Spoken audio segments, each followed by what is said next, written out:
emosi luar biasa lah ya. Melihat kenyataan seperti ini kan mungkin siapa sih yang nggak marah pada saat melihat adiknya atau keluarganya disakiti gitu kan.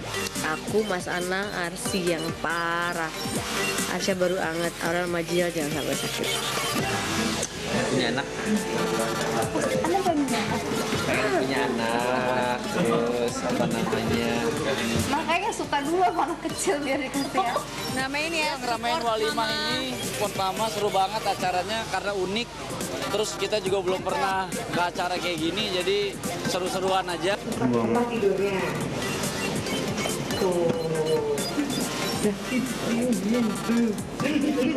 Jadi sedih Karis nggak bisa ikutan, tapi kita overwhelmed, kewalahan kalau ada Karis juga dan nggak pas saya sejauh ini. Orang tapi hubungan sama Ayu baik tetap. Iya loh.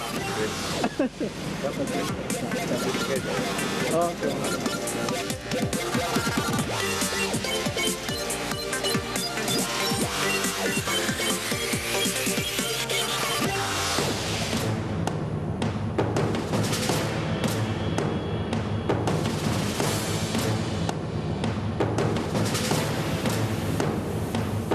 Keluarga aktor kembar Fadly dan Fadlan tengah dirundung duka. Farah Diba, adik kandung mereka, menjadi korban penganiayaan berat yang diduga dilakukan oleh pria berinisial RS. Tak hanya dipukuli hingga pembuluh darah di bagian wajahnya pecah, Farah juga disetrum dengan alat listrik yang nyaris menjadi korban pelecehan seksual. Kejadiannya bermula kemarin pagi. Farah yang bekerja di agen properti mendatangi rumah yang ingin dijual di kawasan Peninggilan, Parung Serap, Tangerang, Banten. Saat memeriksa salah satu ruangan di lantai 2, RS yang disebut-sebut sebagai pemilik rumah tiba-tiba saja menyerang Farah secara membabi buta. Ditemui saat menjaga sang adik di sebuah rumah sakit di Ciledug, Tangerang, Fadly yang terlihat emosional mempertanyakan motif penyerangan terhadap adiknya. Emosi luar biasa lah ya.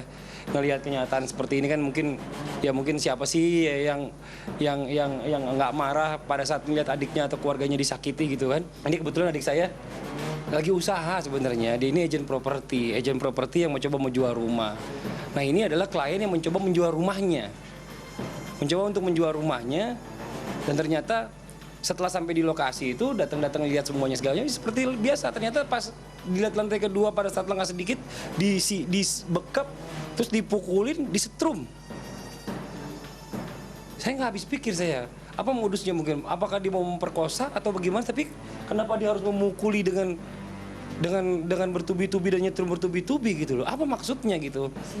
Di sini juga masih hangus tangannya, ini melepuh, ini bekas setrumannya. Nah ini kan bagus, adik saya masih ada perlawanan gitu. Saya nggak tahu kalau sampai saat itu tidak cepat warga sigap untuk melihat dan langsung mengambil aksi, mungkin ya nggak seperti ini ceritanya, beda lagi pasti akhirnya gitu. Pada saat kejadian di dalam rumah itu hanya berdua. Hanya berdua. Berarti Ibu Farah sama si terduga pelaku itu. Meski masih merasakan nyeri di sekujur tubuhnya yang lebam, Farah bisa menceritakan kronologi kejadian dengan lancar. Menurut Farah, dalam keadaan terluka dan nyaris pasrah, tiba-tiba dirinya memiliki kekuatan untuk melawan. Dengan sisa-sisa tenaga yang ada, Farah berhasil merebut alat setrum dan melarikan diri ke lantai bawah. Lantas bagaimana Farah mendapatkan pertolongan pertama? Benarkah ada motif sakit hati karena cinta tak terbalas antara Farah dengan pemuda berusia 21 tahun itu?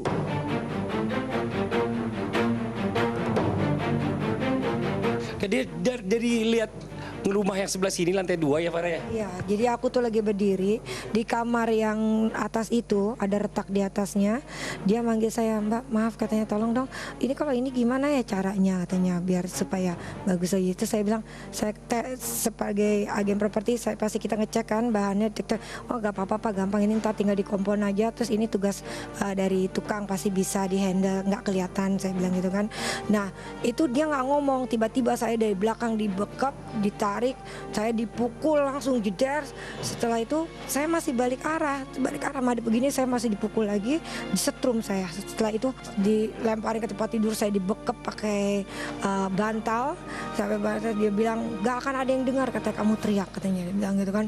Astagfirullahaladzim, saya bilang Allahu Akbar, saya bilang Allahu Akbar, ya Allah bantu aku ya Allah. Saya lakukan perlawanan semaksimal mungkin supaya bisa keluar dari kamar itu, sampai saya pingin itu setrum bisa lepas dari tangan dia. Alhamdulillah Allah kasih, itu copot dari tangan dia, saya pegang, saya langsung ancam dia untuk turun ke bawah tangga itu tinggi sekali. Saya nggak bisa lihat karena mata saya udah tinggal sebelah. Terus dia turun lagi nyerang saya, dia naik lagi ke atas, dia ambil selimut saya, dilemparin. Terus saya gini, astagfirullahaladzim, saya bilang gitu. Pada saat udah saya giniin terus, saya turun di dekat anak tangga terakhir, saya tiba-tiba lemas, didorong sama dia, jatuh. Itu alat setrum diambil sama dia, dia balik lagi ke saya masih dipukulin lagi, saya lari ke depan pintu, saya bilang tolong ya Allah, tolong, saya bilang gitu. Karena teriakan-teriakan Bu Farah sambil melawan itu berteriak, ada juga tetangga yang mendengar gitu. Nah, segera lapor. Betul tadi katanya juga pelakunya ini lapor juga gitu. Kebetulan lapornya juga kepada anggota.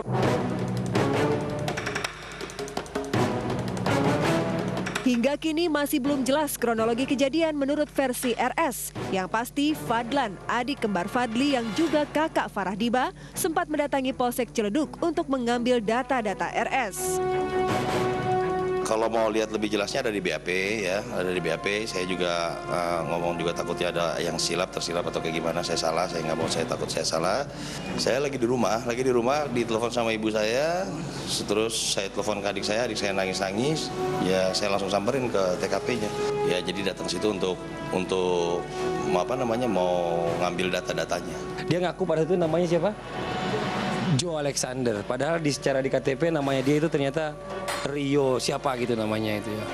Jadi udah memang dari awal ini kayaknya udah niatnya udah lain kayaknya. Usai mendapatkan data-data RS, Fadlan dan Fadli langsung mengupload kartu identitas RS di Instagram mereka. Fadlan dan Fadli berharap pelaku yang menganiaya sang adik bisa dihukum berat. Yang jelas ini untuk semua teman-teman, saya mohon juga agen properti jangan percaya dengan orang sebenar-benarnya, kita masih belum kenal sama sekali. Ya keadilan aja lah biasa, keadilan yang sebaik-baiknya dan saya minta seadil-adilnya.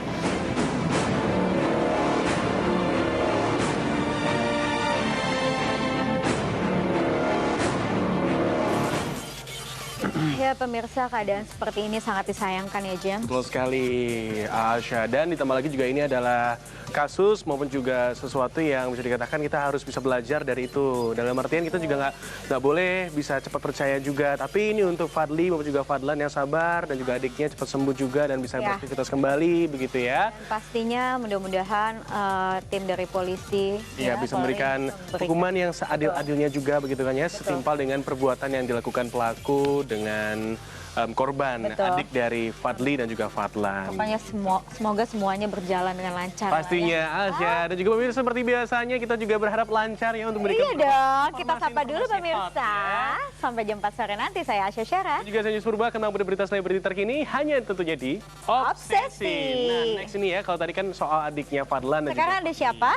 Ini datangnya dari salah satu ini saya ngefans juga. Penyanyi gitu kan ya, produser gitu. Oh iya. Gimana? Terusin. Udah suara saya jelek. Dilupa nih kan? Okay. Gitu dong, siapa coba? Suara saya jelek. Ada Anang Hermansyah dan Ashanty yang tetap merawat dan menjaga suami. Katanya Mas Anang ini lagi sakit ya? Bener banget begitu. Apalagi juga babynya pun juga sama nih, ikut sakit juga. Betul. Karena kan juga bisa dibilang rutinitas dari Ashanty maupun juga Anang kan padat banget gitu ya. Padat banget, udah public figure kan, DPR juga ya kan. Jadi memang untuk sekarang ini kan kita memang harus penting banget ya untuk bisa menjaga kesehatan. Dan ini pun juga yang akan ditunjukkan dan akan disampaikan oleh Anang Ashanty ini sendiri. Oke, kita langsung aja lihat liputannya. Ini dia. Kailah diriku untuk selamanya.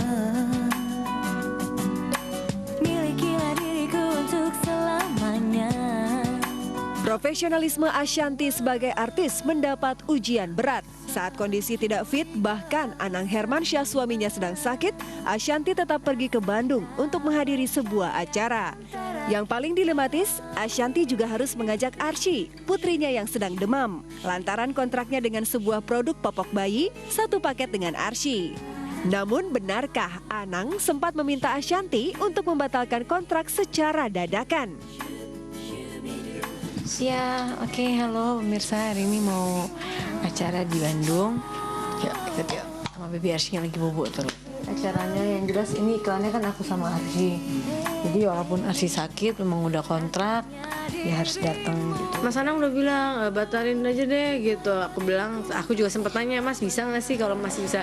Karena udah nggak kuat banget gitu kan kemarin. Terus tiba-tiba, karena kan harus yang datang aku sama Arsy kan, karena ikonnya aku sama Arsy. Billboard, udah masang promo kemana-mana. Kita juga ngerti lah kalau kita buat acara main dibatalin gimana rasanya. Cuma memang kondisinya kan sakit. Pas jalan Arsya juga lagi agak anget badannya, makanya ini harus buru-buru aja biar selesai. Yuk. Sampai di Bandung, Ashanty melakukan persiapan sambil memantau Arsy dan menyusui Arsya, putra bungsunya. Yang melegakan, beberapa menit sebelum tampil sebagai pembicara, babysitter mengabarkan bahwa suhu tubuh Arsy sudah kembali ke titik normal. Tanggung jawab, kalau aku minta batalin kan rasanya kalau memang masih bisa sih alhamdulillah, tapi kalau mereka sudah bilang nggak bisa dan udah naik promo kan juga aku nggak mau seenaknya gitu ya. Jadi alhamdulillah Arsy kan mendingan, kalau sakit banget aku nggak bawa, aku sendiri aja. Tapi kan iklannya aku sama Arsy. Alhasil, bocah imut cantik berusia 2 tahun itu ikut tampil di atas panggung. Paling adalah malam hari, tapi tetap untuk menghindari ruang popok, penelitian membuktikan jika kita mengganti lebih dari 6 kali sehari, maka resiko ruang popoknya jadi tolong secepatnya ke dokter. Ini adalah infeksi jamur yang daya serapnya tinggi ya. Kalau popok kain biasa itu kan cenderung anaknya jadi lembab, sehingga resiko untuk ruang popoknya lebih.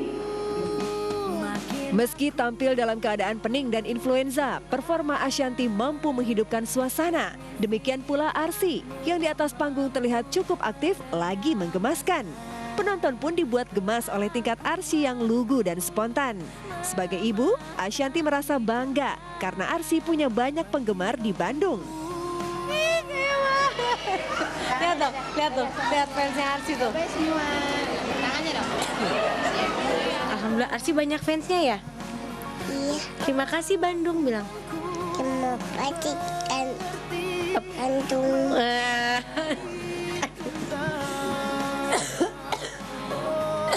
Ya kan lihat.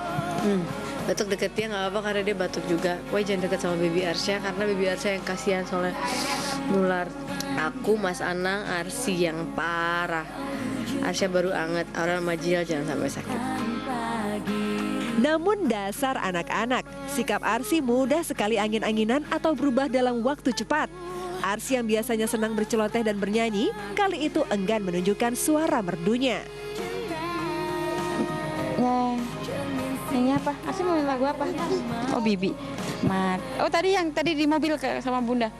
Kasih Bunda. Ayo dong. So malu-malu sama omnya. Kasih nyanyi dulu. Kasih Bunda. Nah, kasih nyanyi dulu. Jatuh itu. Kasihnya nyanyi dulu cepat. Loh.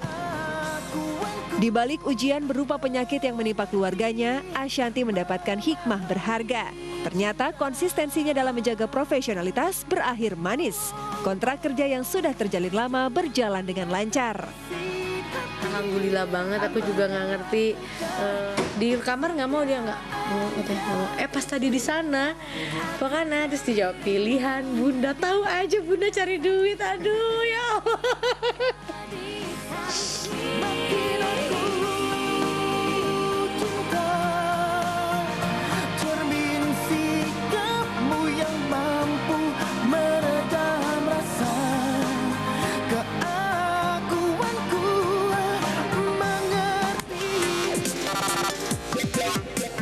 Nama ini ya, Ngeramein walimah ini Sport Mama seru banget acaranya karena unik.